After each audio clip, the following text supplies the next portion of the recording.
বর্তমান সময়ে মীনাক্ষী মুখোপাধ্যায় নামটি আমরা প্রত্যেকেই শুনেছি। আজকে আমাদের ভিডিওটি ভারতীয় রাজনীতিবিদ মীনাক্ষী মুখোপাধ্যায়কে নিয়ে।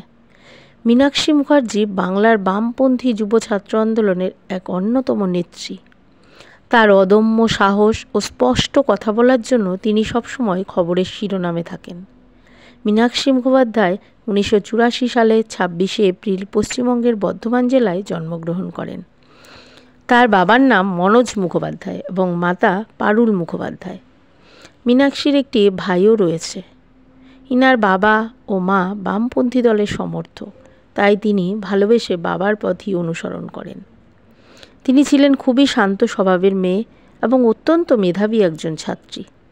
মীনাক্ষী মুখোপাধ্যায় রাষ্ট্রবিজ্ঞান নিয়ে বর্ধমান ইউনিভার্সিটি থেকে পাশ করেন।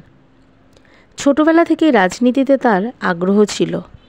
কলেজ জীবন থেকে তিনি সক্রিয়ভাবে রাজনীতিতে অংশগ্রহণ করতে শুরু করেন। এই সময় তিনি স্টুডেন্ট ফেডারেশন অফ ইন্ডিয়ার একজন সক্রিয় সদস্য হন। এভাবেই ধীরে ধীরে তিনি সাধারণ মানুষের কাছে প্রতিবাদের মুখ হয়ে ওঠেন এবং জনপ্রিয়তা লাভ করতে শুরু করেন। তার সহজ সরল ভাষায় স্পষ্ট বক্তৃতা সাধারণ মানুষকে যেন আকৃষ্ট করতে শুরু করে। 2018 সালে তিনি DYFI এর রাজ্য সভানেত্রীর পদে বসেন। এরপর 2019 সালে CPIM এর রাজ্য কমিটির সদস্য হন মীনাক্ষী মুখোপাধ্যায়। বাংলার বাম যুব ছাত্র আন্দোলনের এক অন্যতম মুখ তিনি। আমরা প্রত্যেকেই জানি মীনাক্ষী মুখোপাধ্যায় 2021 সালে বিধানসভা নির্বাচনে নন্দীগ্রামে বামফ্রন্ট প্রার্থী হিসেবে তিনি মমতা ব্যানার্জি এবং শুভেন্দু অধিকারীর বিপক্ষে দাঁড়িয়েছিলেন।